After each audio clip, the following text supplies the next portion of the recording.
Si asumimos el control de nuestras comunicaciones con nosotros mismos, suscitamos señales visuales, auditivas y senestésicas de lo que deseamos. Se producirán habitualmente resultados de signo positivo, incluso en situaciones en las que probablemente son de éxito y aún así parezcan escasas. Los directivos, entrenadores, padres de familia y motivadores más influyentes y eficaces son los que se representan y representan a otras circunstancias de la vida, de tal modo que transmiten señales triunfales al sistema nervioso, incluso cuando los impulsos externos parecieran irremediables y aún así irremediablemente negativos. Así se mantienen y mantienen a otros en condiciones de total dominio de sus recursos, lo que les permite continuar el esfuerzo hasta que triunfan. El lector seguramente recordará la aventura de Mel Fisher. Es el hombre que se pasó 17 años en busca de un tesoro sepultado bajo las aguas del mar, hasta que lo logró descubrir, hasta que logró descubrir piezas de oro y plata por valor de más de 400 millones de dólares. En una crónica de prensa sobre este caso le preguntaban a uno de sus marineros cómo había aguantado tanto tiempo con él. Contestó que Mel sencillamente poseía la virtud de infundir entusiasmo a todos. Todos los días Fisher se decía a sí mismo y le aseguraba a la tripulación, hoy será el día. Y transcurrida la jornada decía, mañana será el día. Pero no habría bastado con decirlo, lo decía de modo coherente con el tono de su voz, sus imágenes mentales y sus sentimientos, con lo cual se colocaba todos los días en el estado que le permitió seguir actuando hasta triunfar finalmente. Es un ejemplo clásico de la fórmula del éxito definitivo. Tuvo presente su meta, emprendió la acción, fue viendo lo que le acercaba al resultado y si no ensayó algo diferente hasta conseguirlo. Uno de los mejores motivadores que conozco es Dick Tomei, entrenador del equipo de rugby de la Universidad de Hawái. Es un hombre que sabe cómo las representaciones internas de las personas influyen en su rendimiento. Una vez en un partido contra el equipo de la Universidad de Wyoming, los suyos estaban siendo literalmente barridos. Se llegó al descanso en un 22-0 en contra. Parecía que no hubiera sitio para ellos en la cancha mientras estuviesen allí los de Wyoming. Es fácil imaginar el resultado por el estado de ánimo de los jugadores de Tomei cuando bajaron a los vestuarios. Echó una ojeada a aquellas cabezas abatidas y a aquellos rostros desencajados, y se dijo que aquel estado tendría que cambiar, o de lo contrario, valdría más no salir a jugar. Estaban físicamente abatidos y con ello se creaba un círculo vicioso sin más salida que la derrota, privados de los recursos que necesitaban para ganar.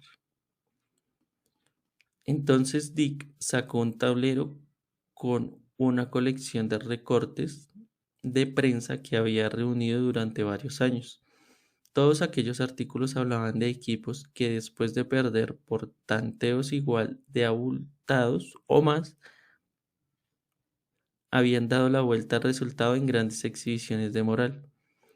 Hizo que sus jugadores leyeran aquellos artículos y logró inspirarles una fe totalmente nueva, una creencia en la posibilidad de rehacerse. Y esa creencia, representación interna, generó en ellos un estado neurofisiológico totalmente distinto. ¿Qué pasó? Pues que el equipo de Tomei jugó la segunda mitad como nunca. Los de Wyoming No lograron ni un solo tanto más y el partido acabó en un 22-27. Lo consiguieron porque él logró cambiar sus representaciones internas, sus creencias acerca de lo que era posible. No hace mucho viajaba yo en avión con Ken Blanchard, el coautor del Ejecutivo al Minuto, quien acaba de publicar en la revista Golf Digest un artículo titulado El golfista al minuto. Era reciente su amistad con uno de los mejores entrenadores de golf de Estados Unidos y como consecuencia de ello, su juego había mejorado últimamente. Me contó que había aprendido muchas distinciones útiles, pero que le costaba recordarlas todas. Le dije que no necesitaba retener en la memoria tantas distinciones y le pregunté si recordaba haberle dado alguna vez un golpe perfecto a una bola. Respondió que sí, desde luego. Acto seguido le pregunté si ello había sucedido muchas veces. De nuevo respondió afirmativamente. Entonces le expliqué cómo la estrategia o manera concreta de organizar sus recursos. Evidentemente, estaba ya grabada en su subconsciente. Bastaba con retrotraerse a sí mismo al estado en que se hallaba cuando se veía en condiciones de utilizar toda la información recibida. Dediqué unos minutos más a explicarle cómo lograr dicho estado y ponerse en marcha a voluntad. El lector aprenderá esa técnica en el capítulo 17. ¿Qué pasó? Pues que salió e hizo su mejor recorrido en los últimos 15 años, rebajando en 15 golpes su marca anterior. ¿Por qué? Porque no hay poder como el del estado de plenitud de recursos. No necesitaba luchar consigo mismo para recordar lo que tocaba hacer. Instantáneamente dominaba todo lo necesario. Hasta entonces solo le había faltado saber cómo despertar esa fuente. Recuerde que el comportamiento humano es el resultado del estado en que uno se encuentra. Si ha logrado alguna vez un acierto, podrá reproducirlo siempre mediante el procedimiento de asumir las mismas acciones mentales o físicas que entonces. En víspera de los Juegos Olímpicos de 1984, trabajé con Michael O'Brien, un nadador especialista en la distancia de 1500 metros libres. Se había entrenado a conciencia, pero tenía la sensación de que no alcanzaba su mejor forma. Se le había formado, por lo visto, una serie de bloqueos mentales y eso le limitaba. En realidad, albergaba cierto temor al éxito y a sus consecuencias, por lo que se había planteado como objetivo una medalla de bronce, o como mucho de plata. No era el aspirante favorito al oro. Su rival más destacado, George DiCarlo, había vencido a Mitchell en varias ocasiones. Pese a que Michael, una hora y media, pasé con Mitchell una hora y media y le ayudé a modelar sus estados al máximo rendimiento. Esto es, al descubrir cómo se situó él mismo en sus mejores recursos fisiológicos, lo que se representó, lo que se dijo a sí mismo y lo que sintió durante la única competición en que logró superar a Di Carlo.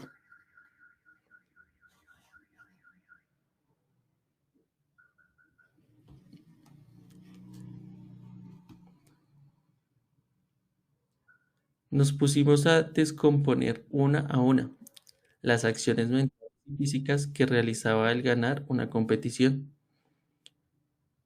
y asociamos el estado en que se hallaba durante tales ocasiones con un estímulo automático, el disparo que sirve para dar a la salida.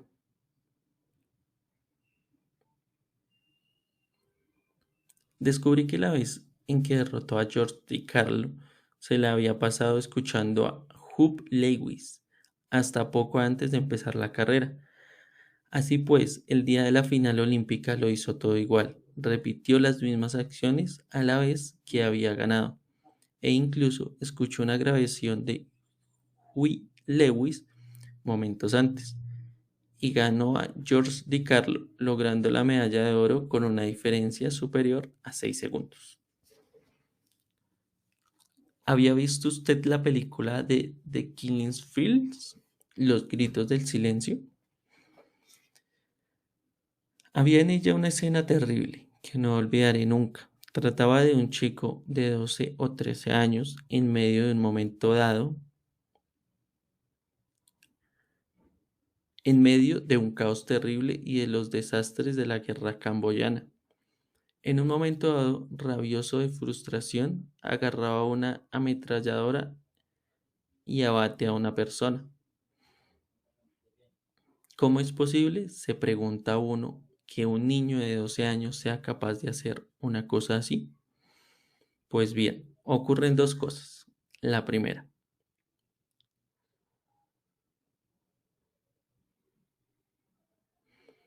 que su frustración es tan enorme que hace aflorar la violencia más profundamente escondida en su personalidad.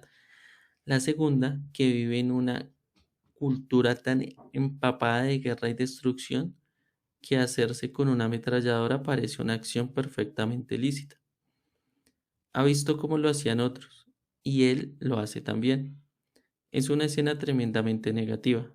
Yo procuro concentrarme en otros estados más positivos, pero es un resumen contundente de cómo un estado determinado, bueno o malo, nos ayuda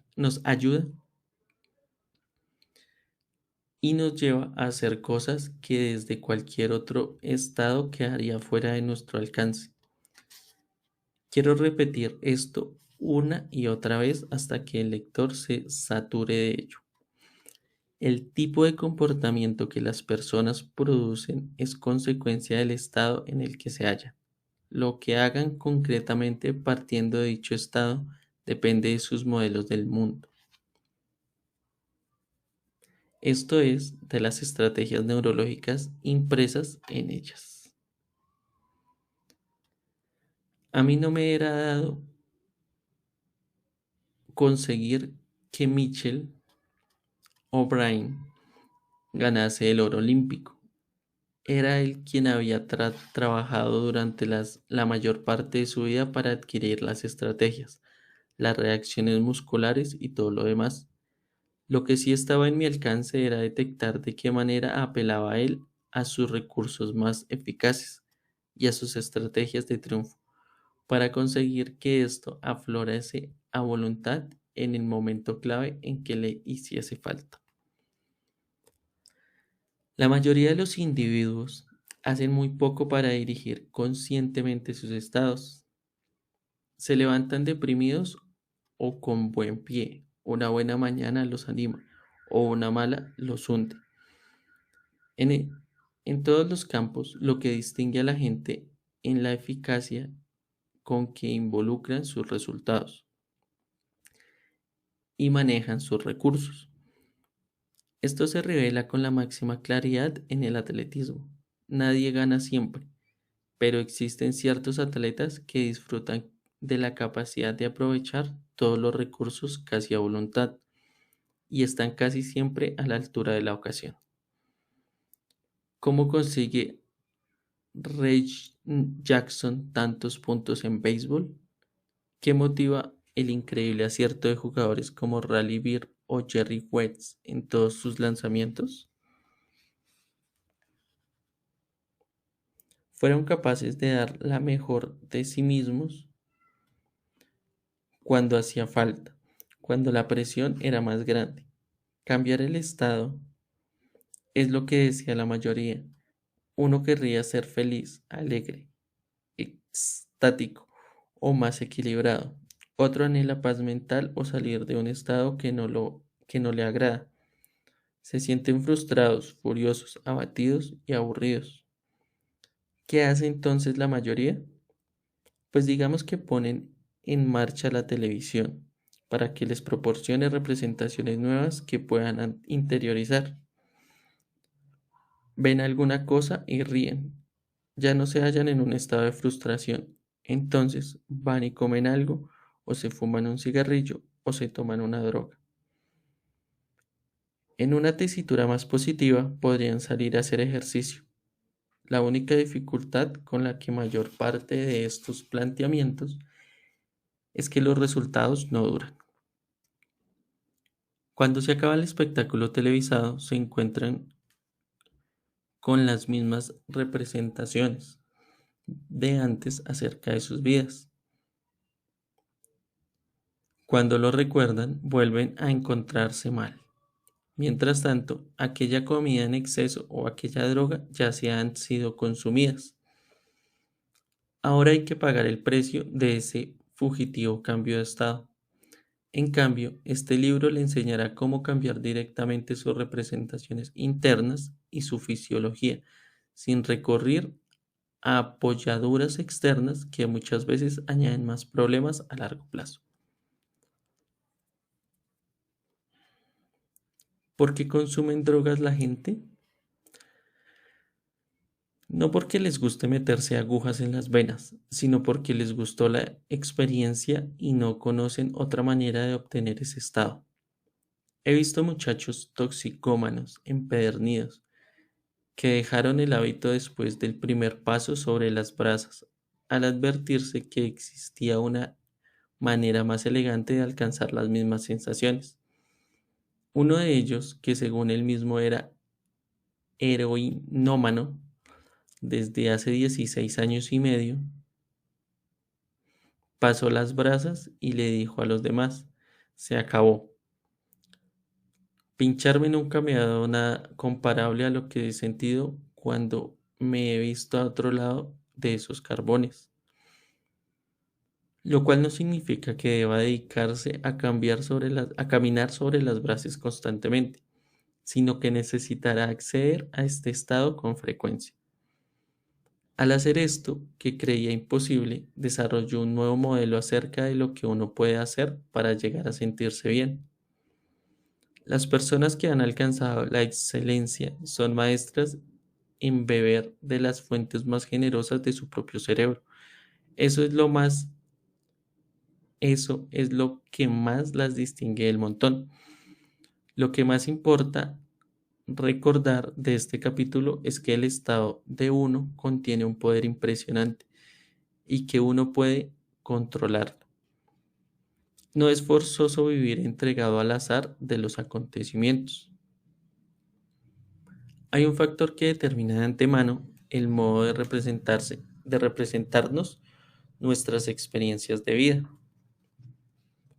Un factor que filtra nuestra manera de representarnos el mundo. Ese factor determina qué clase de estados creamos habitualmente en ciertas situaciones. Ha sido llamado a menudo el poder más grande que existe. Pasemos a investigar a continuación el poder mágico de la fe o el nacimiento de la excelencia.